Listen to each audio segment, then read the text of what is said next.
Hi, this is Jake from VGV Productions doing a game review of Twisted Metal PlayStation 3. I'm going to split this into a few parts. We'll start with the story mode and the cutscenes, then we'll go into the offline play, and then we'll go into the online play, and then anything after that, and then we'll do a wrap up of the whole game. So here we go with the cutscenes.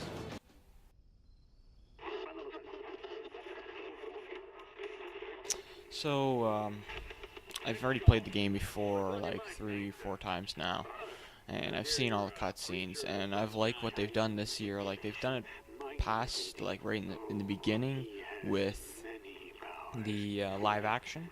It's sweet seeing the live action again, just because they've mixed it with the good animation, or like the good graphics and animations that they've done, and everything else. Like right here is pretty well like what is the word? It's animated here all the way up until like the feet, it almost seems. But they've seemed like they've redone the story again, but then again, they've done it almost every single year, or every single game. They kind of change it up. They all supposed to die, but they all seem to come back. But, yeah. Like you can tell, it's definitely animated. All the way up to about here-ish. Yeah. No, just more trash on the side of the road. They did a good job on the voice of Sweet Tooth this year, too. Just because it sounds more demonic and just evil as a murderer clown. They captured the real kind of essence to the game that was missing. Like all the other games had not. They were all animated pretty well, which all the cutscenes were animated, which didn't make the game too realistic. This year it still has an unrealistic feeling in the game, but with the good graphics and everything else, it makes it a more realistic game than any of the other ones have, especially coupled with the cutscene. Like this cutscene here is sweet. It's kind of mixed with the game, which has really good graphics here, plus with the real Sweet Tooth here. Was the one. She was the only one. There have been so many. It was pretty cool, actually, storyline too as well, with Sweet Tooth past and him killing his family and everything. That's pretty cool. Just the way they've projected the serial killer in him.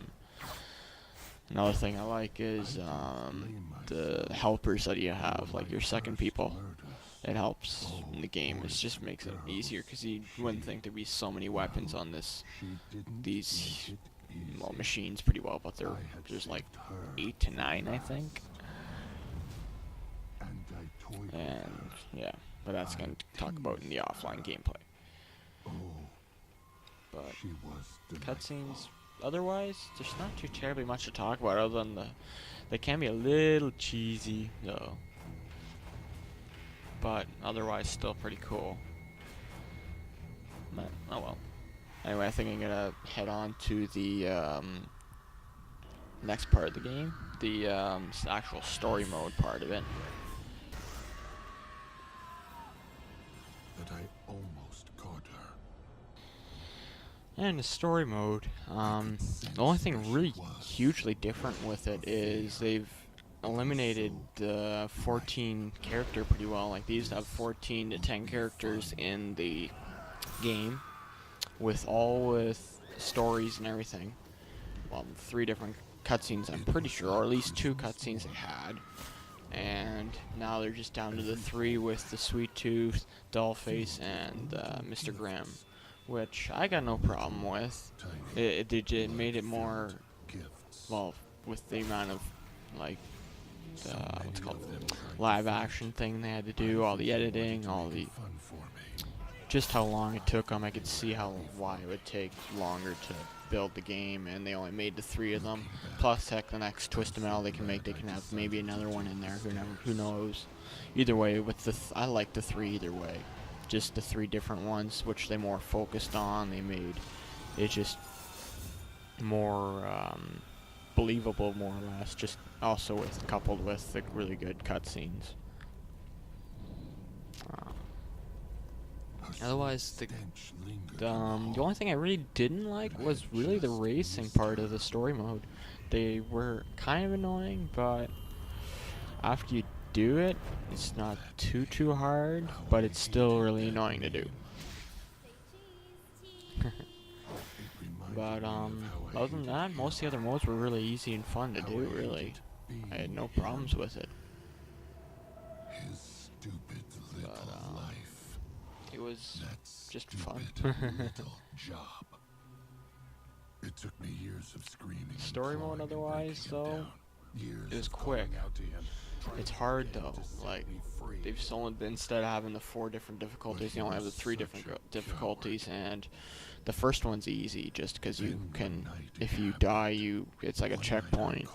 But with, at least on hard, you can't.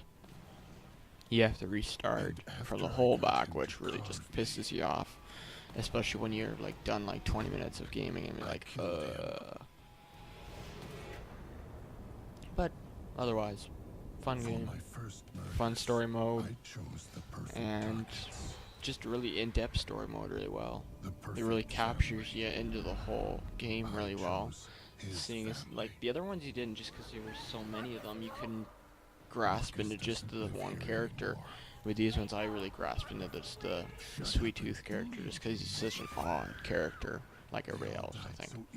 But it's easier to I don't know, just kind of half interact with it. Like with 14 of them, it's again, yeah, you don't.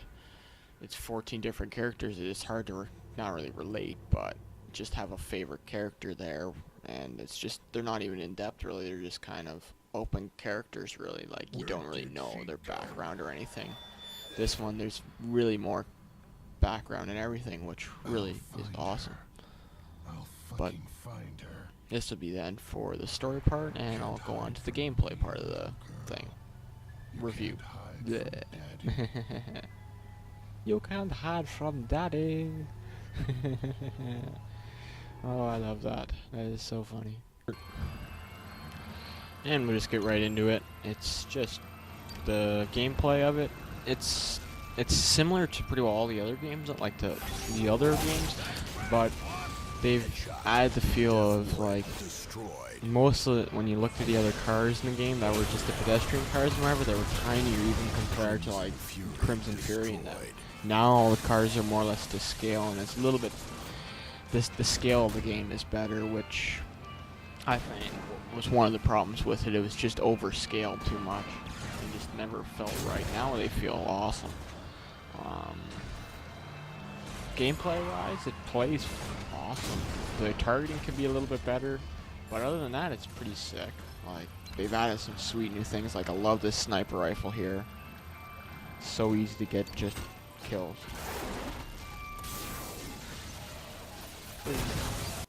But yeah, the sniper rifle is an awesome weapon, especially for the insta-kill.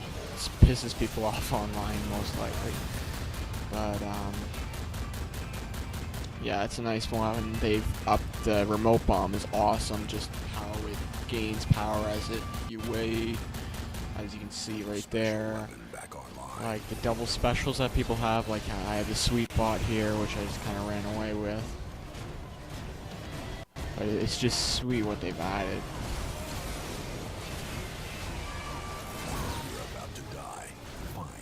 Well, I'm not. Just that. They've got Axle with, that was cool with the pre-order that they did. I got the Axle. The truck, whatever. And it has 2 specials. It's sweet having the double specials that a lot of them do have. The way they've made it where everything's on the bottom and not in like a little circle now, and like in a weapons bay, it's just all on the bottom, which is pretty sweet. It's just easy to see what you have. Just everything is really upgraded, I find. Like other than targeting. They could have done a better job of targeting. I remember the other game was like, you target like halfway across the map, you'd be fine. But, oh well. But they did I found they did a really good job on the gameplay. Especially the offline part. Like, this is offline, of course. As you can tell by everybody running so slow. But, yeah, you can easily tell. Here's one. This is definitely a kill with a sniper rifle. And insta-kill. Like, that's... You can't get anything better than that. The power missiles just destroy you. The remote things are actually kind of kiddish from, like... What was it? Almost like Twist Metal Small Brawl, they were like, the way they are. But they're still pretty cool the way they are. Just the way you hold on to it, and after you shoot it out, you can detonate them as you please, which is really sweet. They've got, what else is that? It's pretty sick. The shotgun is really nice. It's kind of odd to use sometimes, but once you get used to it, it's pretty cool. I'm not going to do the gameplay of it or show it, but the Juggernaut, I'm pretty sure you can just view on my channel again. But yeah, the Juggernaut, oh my god, is so much fun. That vehicle they added is awesome. Just, you ram into them, you kill Reaper, you kill in one shot, you kill, what's his face, anybody pretty well in one shot. It's just an awesome way to have a transport truck. Like, I thought Darkside was going to be fun, but oh, the other one's even better. I am kind of missing Minion though, the tank. Either way, no biggie in that edge. Other modes wise, this isn't Team Deathmatch. As you can tell, this is the max AI thing, and I just went all out on it. It was fun, but yeah, I liked it. This is just the one from my channel again. But there's this. The max AI is really fun. The single AI kind of gets boring just because it's one at a time. The what else is there? The Team Deathmatch, just kind of normal. Kind of same as the other games, really nothing too insane about it. But it was still fun enough to play. Like, I'll still play it a lot just for practice and stuff for online. Okay, that was a little lag there. Anyway, otherwise, just the full gameplay of it just plays so nice. I hear people complaining about it, but no, I got no problems with it. I find it's an upgrade to all the games they have, which probably will take them to the point where I'm going to be going on to the online part of this review. So here it is.